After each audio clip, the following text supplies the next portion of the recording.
शातिर बहू। अरे नैना बेटा, कैसी हो? सब्जियां लेने आई हो? आज तुम्हारी सास को नहीं भेजा? उनकी तबीयत तो ठीक है ना? नैना के मोहल्ले में ही रहने वाली अर्चना ने कहा। नैना: हाँ काकी, मम्मी जी बिल्कुल ठीक है और वो मंदिर गई हैं, इसलिए मैं सब्जी लेने आई हूँ।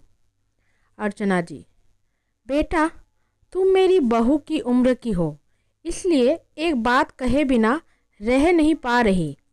बेटा, कांता बहन ने बड़ी तकलीफ़ों से मनोज बेटे को पाला है।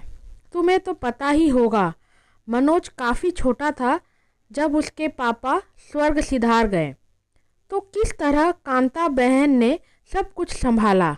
आज उन्हें आराम की ज़रूरत है, तो ऐसे में तुम्हारा फ़र्ज़ बनता है उनकी सेवा करो। देखो बेटा, हम जैसा करते हैं वैसा ही हमारे पास वापस आता है। इससे कल को तुम्हारा ही भला होगा। तुम्हारा भी एक बेटा है, वो तुम्हें देखकर ही सीखेगा। नैना हैरान होकर: काकी, ये आप क्या बोल रही हैं? मुझे कुछ समझ नहीं आ रहा। क्या मम्मी जी ने आपसे कुछ कहा? अर्चना जी: अरे नहीं नहीं, वो क्या कहेंगी भला।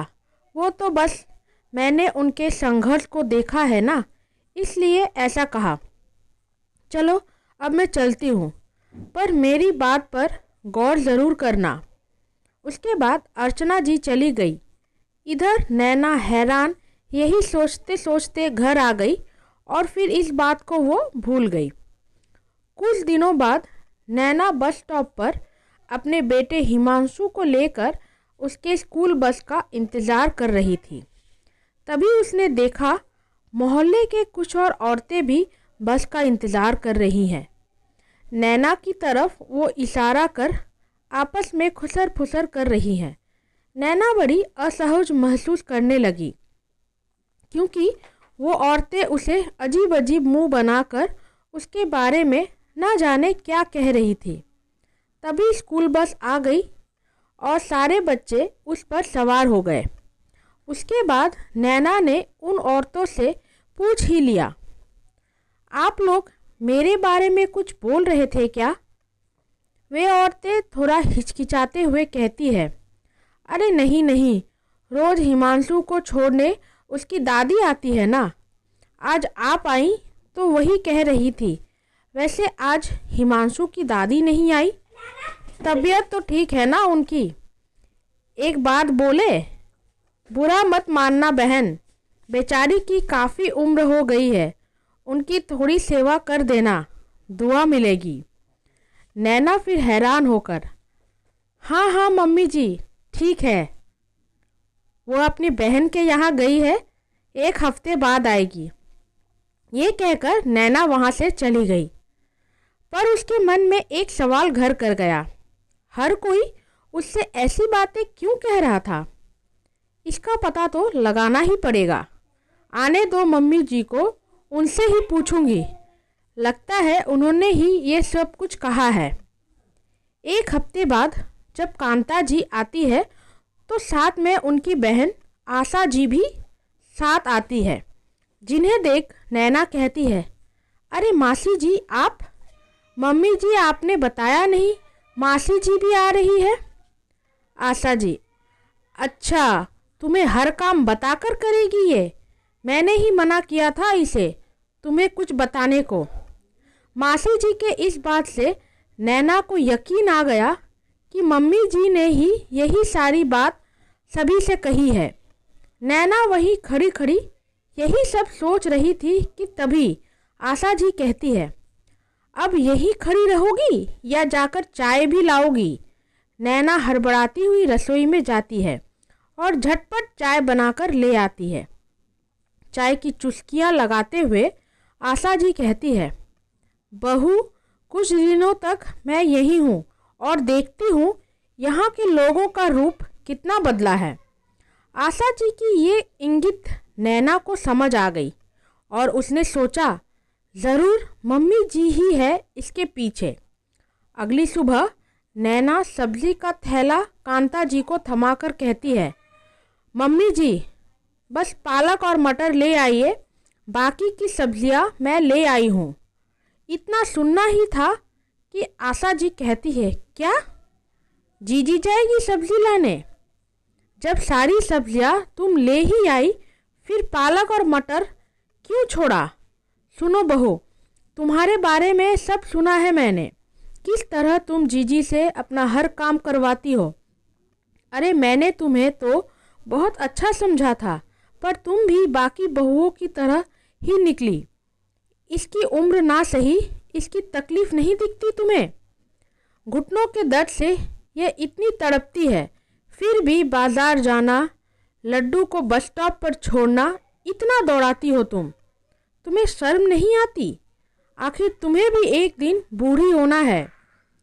मुझे तुमसे ये उम्मीद नहीं थी।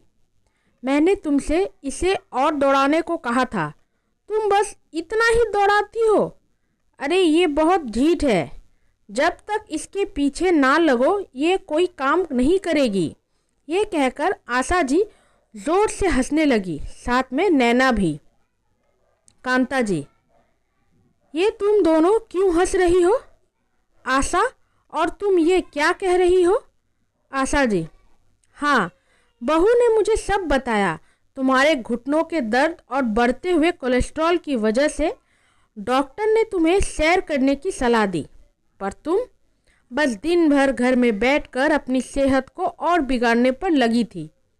नैना को बड़ी चिंता हो रही थी तुम्हारी, तभी उसने मुझसे फ़ोन किया और मैंने ही उससे कहा ये छोटे मोटे काम तुमसे करवाया करे। अच्छे से जो ना माने तो एक दो फटकार भी लगा दिया करे, और ये वही कर रही थी।